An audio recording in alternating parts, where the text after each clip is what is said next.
You are warm welcome on the Task Libro। देखो भाई, हमारे सामने क्वेश्चन दे रखा है और क्वेश्चन बड़ा इंटरेस्टिंग है, बड़ा प्यारा क्वेश्चन है। क्वेश्चन कह रहा है 2a plus B goes to 6c plus D अभिक्रिया में बलघात की अध्ययन करने पर निम्नलिखित परिणाम प्राप्त हुए। ये हमको टेबल दे रखी है जो परिणाम हमें प्राप्त हुए। अभिक्रिया के लिए वेग नियम तथा वेग स्थिरांक ज्ञात कीजिए।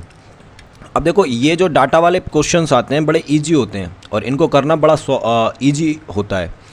अब इस क्वेश्चन के अंदर दिक्कत क्या है कि अगर आप वेग नियम लिखोगे तो वेग नियम लिखने के लिए आपको इस नियम का एक तो के चाहिए और दूसरा ऑर्डर चाहिए, यानी कि कोटि इस अभिक्रिया की हमें ज्ञात होनी चाहिए। तो सबसे पहले आपको ए और बी इन दोनों के सापेक्ष ऑर्डर निकालना है कि किस ऑर्डर की यह रिएक्शन है। और जब तक आप ऑर्डर नहीं निकाल पाओगे तब तक आप ना के तक पहुंच पाओगे, ना आप वेग स्थिरांक के बारे में कुछ और प्रेडिक्ट कर पाओगे। ठीक है, तो डाटा बेस्ड क्वेश्चन है। अब कोटि निकालने के लिए क्या करें? कोटि निकालने के लिए अपन कंपैरिजन थ्योरी का इस्तेमाल करेंगे, दो चीज़ों को कंपेयर करेंगे। तो कुछ भी नहीं करना है, हमें देखना है कि दो वैल्यूज़ कहाँ कोलाइड कर रही हैं। देखो, ए की यहाँ पर भी सांद्रता 0.3 है और ए की यहाँ पर भी सांद्रता 0.3 है। तो हम सेकेंड और थर्ड को ले लेंगे जिससे सेकंड और थर्ड आपस में कट जाए और हमको एक वैल्यू, सिग्निफिकेंट वैल्यू मिल जाए। ठीक है, इसी प्रकार देखो, फर्स्ट और सेकंड की में बी की जो सांद्रता है वो सेम है, इसलिए अपन फर्स्ट और फोर्थ को ले सकते हैं जिससे अपन को एक सिग्निफिकेंट वैल्यू मिले। अगर मेरी बात समझ में नहीं आ रही तो क्वेश्चन को देखते हैं, करते हैं, फिर आपको मेरे आशा है कि समझ में आएगा। ठीक है, तो देखो ये क्या कह रहा है, उसके कहने को पकड़ना है। रिएक्शन क्या दी हुई है? रिएक्शन दी हुई है इसने 2a plus B goes to c plus D. अब मुझे नहीं पता a की कोटि क्या है, मुझे नहीं पता b की कोटि क्या है, तो मैं कहता हूँ कि माना a की कोटि या a का जो ऑर्डर है वह x है तथा b का y है। तो अगर आप जनरल वेग समीकरण लिखें तो वेग समीकरण v बराबर हो जाएगा के ए एक्स और बी वाई। यहाँ तक कोई दिक्कत किसी को? ये हमारा क्या हो जाएगा? वेग समीकरण हो जाएगा। हो गया। अब यहाँ देखो एक ही, अब हमारे पास यहाँ देखो दो या दो से ज़्यादा वेरिएबल यहाँ बन रहे हैं। एक के वेरिएबल बन रहा है, देखो कितने वेरिएबल बन रहे हैं, एक वेरिएबल, दो वेरिएबल, तीन वेरिएबल, चार वेरिएबल। अब हमको क्या करना है कि अगर जब तक हम किन्हीं दो वेरिएबल को कट आउट नहीं करेंगे तो हम कंपैरिजन के बिहाफ पर दो वेरिएबल्स तक नहीं पहुंच सकते या एक वेरिएबल तक नहीं पहुंच सकते। तो मैं क्या करूंगा कि मेरे पास दो प्रयोग दे रखे हैं जिसमें से मैं एक तो के वेरिएबल को ख़त्म करूंगा और दूसरा मैं अपने उन प्रयोगों को चुनूंगा जिनके अंदर एक वेरिएबल को और ख़त्म कर सकूं। जैसे यहाँ देखो b की वैल्यू 0.1 दे रखी है, 0.1 दे रखी है। अगर मैं फोर्थ को डिवाइड करूँगा, प्रयोग फर्स्ट को अगर फोर्थ से डिवाइड करूँगा तो क्या होगा कि जो b वाला वेरिएबल है वह भी कट जाएगा। तो बचेगा क्या? a वाला वेरिएबल, और हमारे पास k भी कट जाएगा और क्या बचेगा? हमारे पास वेग, प्रारंभिक वेग बचेगा। ठीक है जी, इतना सा प्रश्न है। तो देखो भैया क्या करेंगे अपन, तो हम कहेंगे प्रयोग वन के लिए, प्रयोग फर्स्ट के लिए क्या होगा?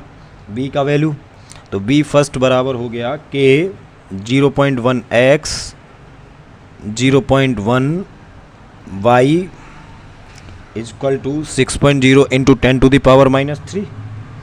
ऐसे प्रयोग सेकंड के लिए हो जाएगा। 1 second, let me check that what is the second. Second के लिए हो जाएगा 0.3 0.2 के 0.3 का x एंड 0.2 का y is equal to 7.2 into 10 to the power -3। इसको इक्वेशन 1, इसको इक्वेशन 2। और v थर्ड के लिए हो जाएगा के 0.3 का x और 0.4 का y is equal to 2.88 into 10 to the power -1, equation number 3। ऐसे v4 के लिए हो जाएगा कि 0.4 का x एंड 0.1 का y is equal to 2.4 into 10 to the power -2। अब मैं क्या करना चाह रहा हूँ कि मेरे को दो वेरिएबल कोलैप्स करने हैं। तो देखो फर्स्ट एंड फोर्थ के अंदर के से के कट सकता है, 0.1 से 0.1 कट सकता है। तो मैं क्या कहूँगा कि प्रयोग फर्स्ट में प्रयोग फोर्थ के वेग समीकरण का भाग देने पर समीकरण 1 व 4 से, तो ये हो गया B first upon B four is equal to, ये है के,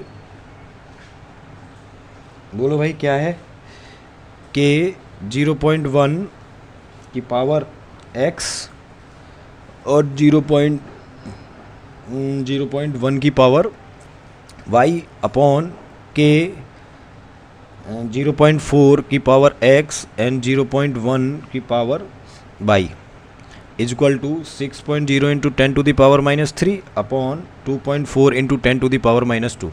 देखो भैया 0.1 से 0.1 कट गया, के से के कट गया, तो ये क्या आ गया 0.1 की पावर x अपॉन 0.4 की पावर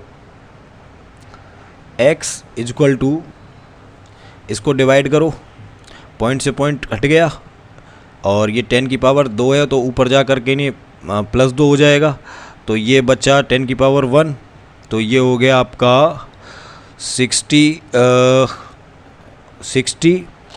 तो ये बचा 6/24। अगर अपन 6/24 को काटोगे तो ये बचेगा 1/4 और यहाँ पर क्या हो जाएगा, पॉइंट से पॉइंट कट जाएगा, ये बचेगा 1/4 की पावर x। बोलो भाई, और यहाँ पर 1/4 की पावर क्या मैं इसको 1 लिख सकता हूँ? तो देखो भैया नीचे का बेस समान है तो घात समान हो जाएंगी, इसलिए यहाँ जो x की वैल्यू आएगी, अतः x बराबर कितना हो जाएगा 1। तो हमें x की वैल्यू पता चल गई, यानी कि हमने इस अभिक्रिया के अंदर x का ऑर्डर पता लगा लिया है। अब इसी प्रकार हम क्या करेंगे, इसी प्रकार वही डाटा देखेंगे। डाटा में हमने क्या देखा था कि a की वैल्यू सेम है, तो हम प्रयोग सेकंड और प्रयोग थर्ड को ले लेंगे। बोलो भाई, अब क्या कहूँगा मैं, इसी प्रकार प्रयोग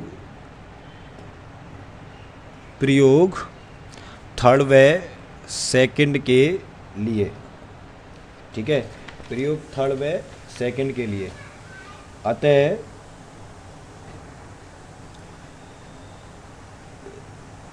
समीकरण 2 में समीकरण 3 का भाग देने पर, समीकरण 2 में समीकरण 3 का भाग देने पर, लो साहब तो इसकी वैल्यू क्या दे रखी है, के 0.3 की पावर x, 0.4 की पावर y अपॉन के 0.3 की पावर x एंड 0.2 की power y is equal to 2.88 into 10 to the power -1 and 7.2 into 10 to the power -2।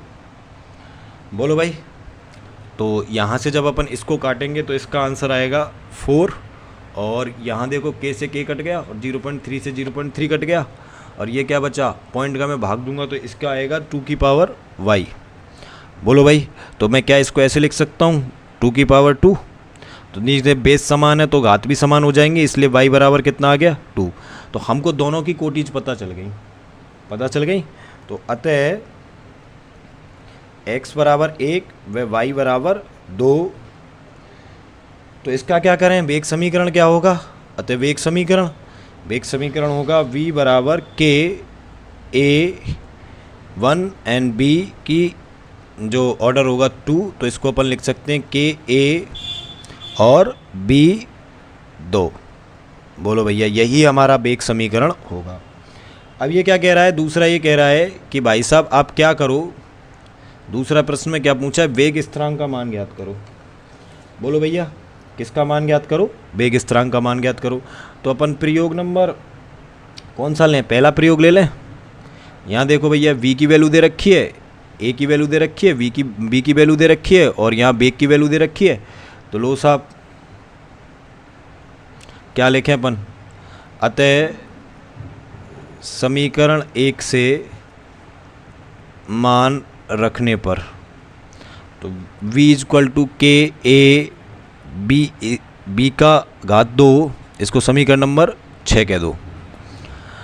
ठीक है, समीकरण 1 से मान रखने पर। तो v की वैल्यू समीकरण 1 में कितनी है, 6.0 इंटू 10⁻³ के 0.1 और 0.1 का स्केयर, तो k बराबर हो गया 6.0 इंटू 10⁻³ अपॉन 10⁻³ तो यहाँ पर k की वैल्यू जो आई वो आई 6.0 मोल -2 लीटर स्केयर मिनट -1। यही हमारा क्या हुआ, आंसर। तो बेटा जी सब्सक्राइब कीजिए और मिलते हैं आपसे नेक्स्ट वीडियो में।